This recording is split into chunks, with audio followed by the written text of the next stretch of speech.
নমস্কার। সবাই ভালো আছেন তো? আপনাদের শুভকামনায় আমিও খুব ভালো আছি। আজ মঙ্গলবার, সকাল এখন 7:30 বাজে। আজকে একটু আমরা শ্যামারূপার মন্দিরে পুজো করাতে যাব। গড় জঙ্গল। আমার তো সকাল সকাল স্নান হয়ে গেছে। ওরা ঘুমাচ্ছে, ওদের সবাইকে উঠাই। ওরা স্নান সেরে নিক, তারপরে সবাই যাব। চলুন। তার আগে বাগানে দেখুন না কি সুন্দর ফুল ফুটেছে। এই দেখুন কি সুন্দর ফুল ফুটেছে। সবাই আমরা রেডি হয়ে গেছি এবং বেরিয়েও পড়েছি।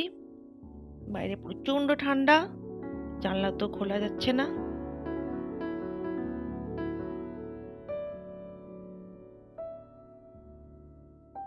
মন্দিরটা শুনেছি গড় জঙ্গলে, প্রচন্ড গভীর জঙ্গল। তো কোনোদিন তো যাইনি, অনেকদিন থেকে ভাবছিলাম যে একবার যাব। আজকে হয়তো মা চেয়েছেন, তাই হয়তো যাচ্ছি।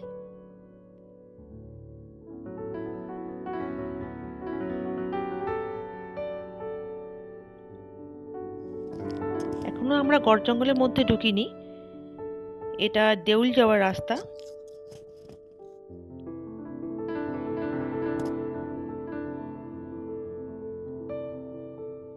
তো ওটাও মনে হয় গড় জঙ্গলের মধ্যেই পড়ছে। আসলে আমরা তো এই প্রথমবার আসছি, ঠিক জানি না।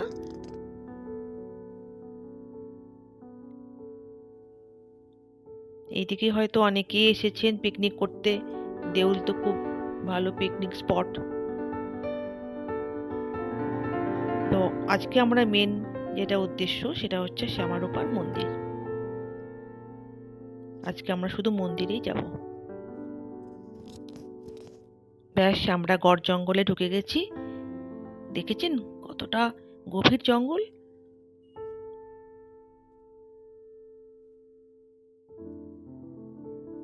আজকে খুব একটা গাড়ি দেখা যাচ্ছে না, একটু কম সংখ্যকই দেখতে পাচ্ছি।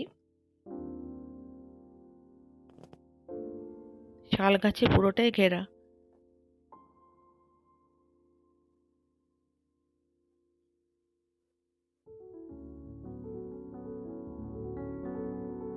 কোনো ইলেকট্রিকের পোলও দেখতে পাচ্ছি না।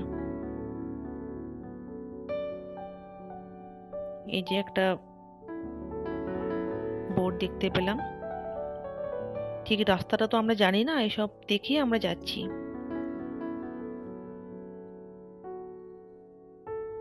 লেখা রয়েছে শ্যামারূপা মন্দির যাবার রাস্তা।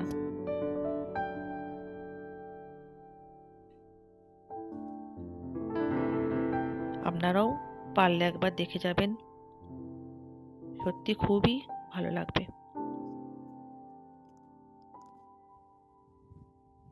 আর বেশি দূর নেই, আমরা প্রায় চলে এসেছি।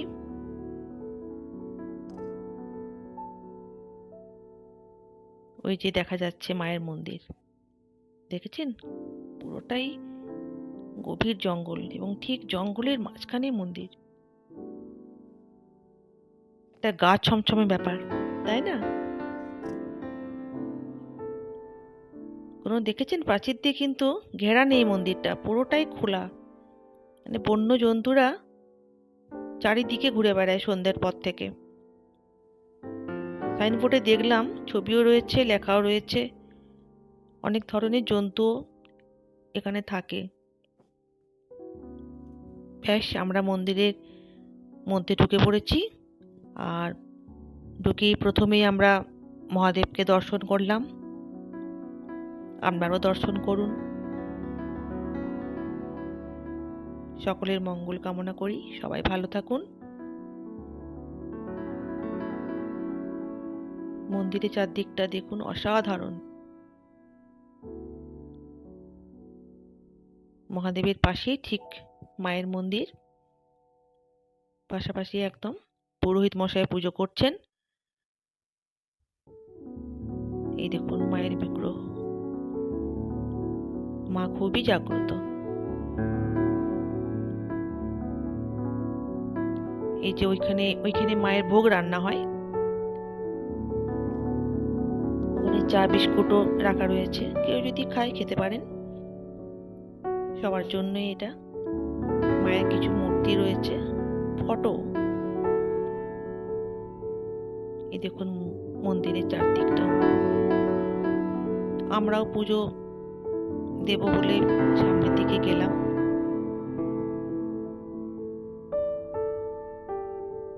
আমরা পুজো দিলাম এবং পুরোহিত মশাই আমাদেরকে অনেক অজানা কথাও বললেন। ভারতবর্ষে প্রথম দুর্গাপুজো এখানেই হয়েছিল। আর অষ্টমীর যে খ্যান হয়, যে তোপটা পড়ে না, সেই তোপটা এখানে কোথায় যে পড়ে, মানে কোথা থেকে যে আওয়াজটা আসে, আজ পর্যন্ত কেউ জানতে পারেনি, কেউ তার খোঁজ পায়নি। এত বছর হয়ে গেছে, অষ্টমীর যে একটা তোপের আওয়াজ, সেই আওয়াজটা কোনো সময় এই দিক থেকে, কোনো সময় ওই দিক থেকে, মানে এখনো কেউ কোনো খোঁজ পায়নি, সন্ধান পায়নি। ওটাও একটা অলৌকিক ব্যাপার। এই দেখুন কত গাছ, এখানে কিছু কাজ চলছে মনে হয়। চলুন একটু ওই দিক থেকে ঘুরে আসি। আমাদের তো পুজো দেওয়া হয়ে গেছে, একটু চারপাশটা দেখে নিই, তারপরে বাড়ি ফিরবো। বসার জায়গাও রয়েছে খুব সুন্দর।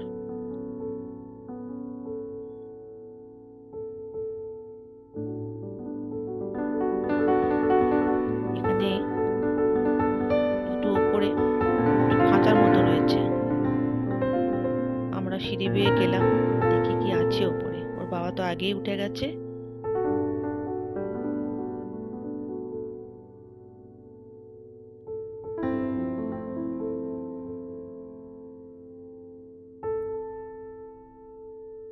চারটের পর থেকে শুনলাম মন্দির বন্ধ হয়ে যায়। গরমের দিনে 5টা হয় মনে হয়, কিন্তু শীতকালে পুরো 4টের সময় বন্ধ হয়ে যায় মন্দির। কারণ তারপরে মানে খুব বিপদের আশঙ্কা। নানা ধরনের বন্য জন্তুরা তখন মন্দিরের চারপাশে ঘুরে বেড়ায়। সকলের প্রবেশ পুরো নিষেধ।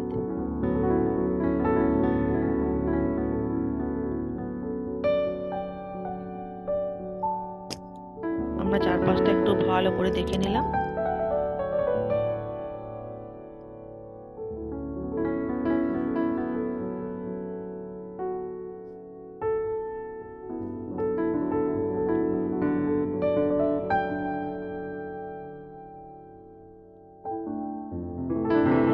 এরপর নিচে নেমে বাড়ি যাবার জন্য তৈরি হলাম।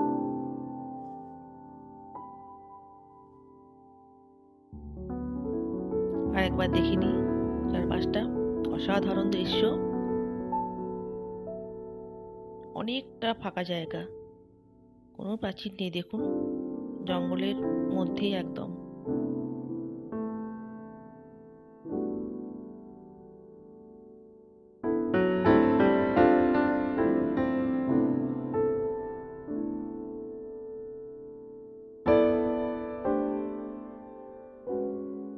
ব্যাস, এরপর আমরা সবাই বাড়ি যাব। আমার ভিডিও তাহলে এখানে শেষ করছি। কেমন লাগলো আজকের ভিডিওটা আপনারা সবাই কমেন্ট বক্সে জানাবেন, এবং ভালো লাগলে একটা লাইক করে দেবেন, আর আমার চ্যানেলটাকে সাবস্ক্রাইব করে দেবেন। সবাই খুব ভালো থাকবেন, সুস্থ থাকবেন।